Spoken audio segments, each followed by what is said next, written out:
Hello, welcome to episode 11, Disney. I own some Disney. I'll explain why I think it may be a good investment by looking at some financials, and then we'll jump into the results of put-selling backtests broken down by IV. Disney just changed back to their old CEO, Bob Iger, and the stock popped about 5%. My thesis, like Farmer Jim on CNBC, is that Disney will someday get back to making profits like they were before the pandemic. They're currently making huge investments in streaming. It's a big money sink for now, but should eventually pay off. When the market realizes this, Disney could be an easy double or triple. Or streaming could just be a never-ending money pit. Time will tell. The chart behind me shows its stock performance over the last 5.5 years. The time frame will be backtesting.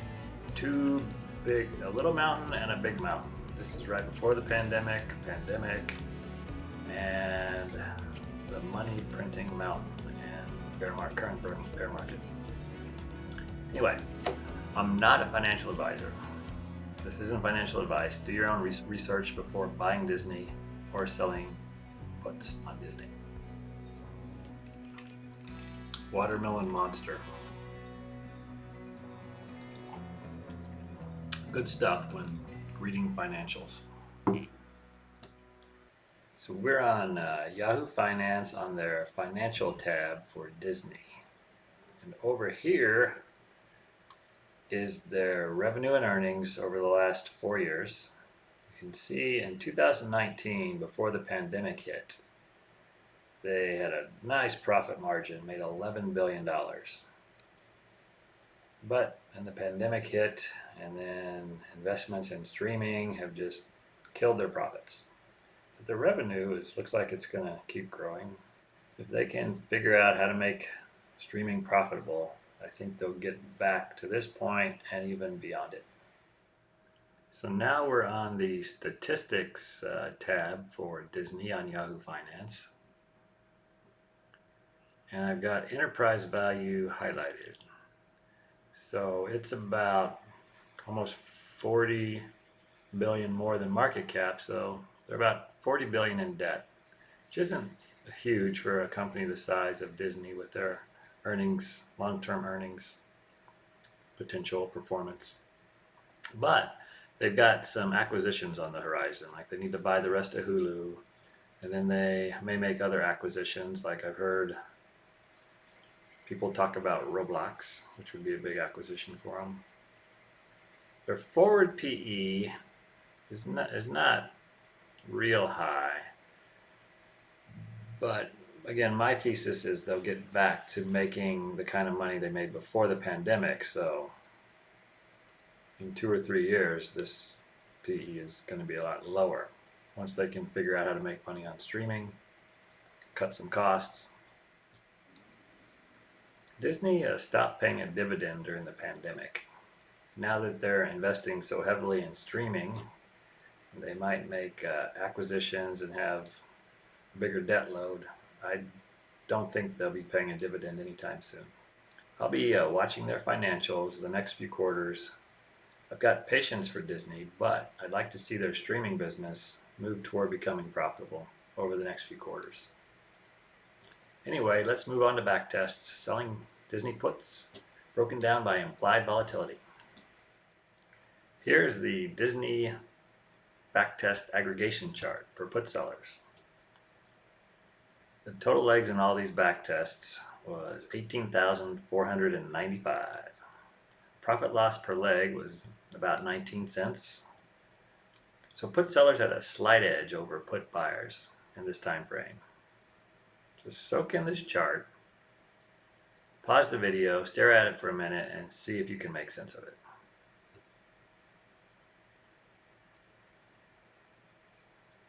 So this chart, once again, is very clear. There's a strong relationship between implied volatility. As it increases, the profit loss increases. Just like the previous episode with RobinHood.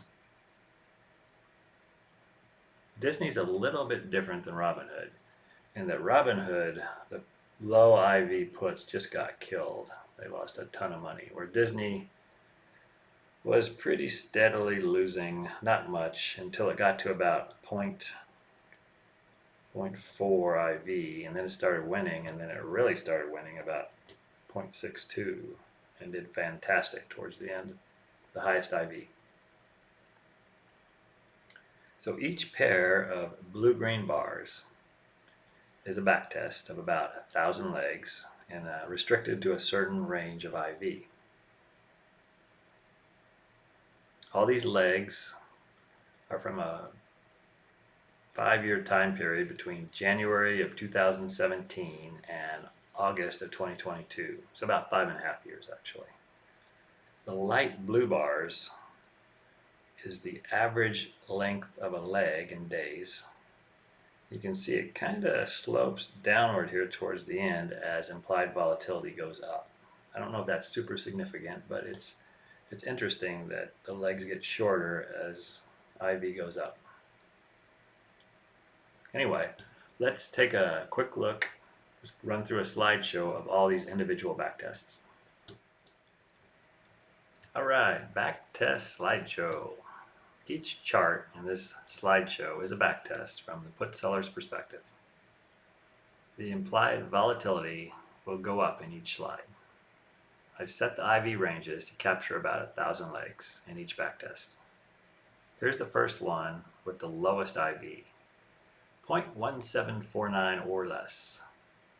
Notice that almost all these legs were before the pandemic and government stimulus. The pandemic, without question, increased implied volatility on just about all stocks, and Disney was no exception. The legs with the lowest IV, these legs, missed out on the pandemic drop and the drop after the government started squeezing money out of the system. So that's why this backtest, the lowest IV, made money. The second one wasn't so lucky. It got hit pretty hard by the pandemic, and it lost money. And the same for the third. It participated a little bit in the run-up, not much. Now remember, these are puts. The actual stock price of these yellow lines. So this is just puts had nice IV. Well, actually the IV wasn't that great here, but they made some money. And then this one got hit by the pandemic and by the bear market after the money printing. Same for this one. Oops, what did I do here? So we're all the way up to an IV of about 26, and you see they're showing a similar shape. Nailed by the pandemic, nailed by the bear market. This one was really nailed by the bear market. IV of 0.28 must have been just right to catch this bear market downside. Same for this one, same for this one. So this one participated in the rally quite a bit, so I guess on the way up the volatility was a little bit more than on the way down. Same for this one. So this, we're all the way up to 3.7 IV, and it really caught a ride on the upswing. Same for this one, same for this one. See, these are missing out on the pandemic almost completely. So not very many puts with this IV during the pandemic. I think the IV probably was real low when it started and then shot up above this during its crash. So same thing here. So this caught a few more on the way down because we're all the way up to 0.55 or so IV. Yeah, this one was pretty much all pandemic. These were the kind of the highest IV Disney puts. And then this one was the absolute highest, 0.85 or higher. And pretty much 90+% were during, surprisingly not so much during the down crash, but a lot during the the steep hill up right after the pandemic. I guess that was the time Disney had the highest IV for the most part. A few isolated incidents here. So what must have happened here is right during the depth of the pandemic, when all the stocks were at their absolute bottom or close to it, that's when IV was at its highest. So if you sold puts then, you got a lot of premium and the downside was over, so you collected all that premium, and that was this straight line up right here.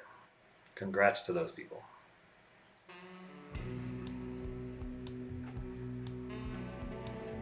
I can't actually hear the music. I'm just imagining it. So what does this mean? You could wait until the bottom of the next pandemic and then sell put options on Disney with everything you got. Joking, of course. Once again, the problem is knowing when the IV has maxed out.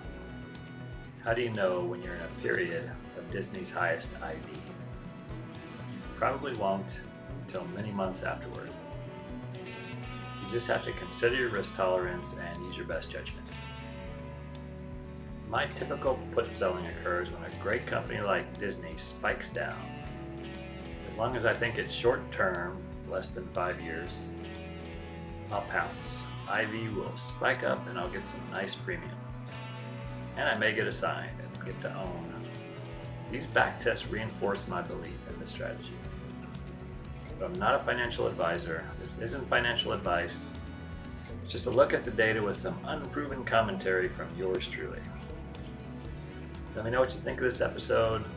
Up next, I'll either do boring old Ford, give the old traditional car makers some love, maybe Coinbase and its really high IV, or maybe do a call episode on Hood or something else.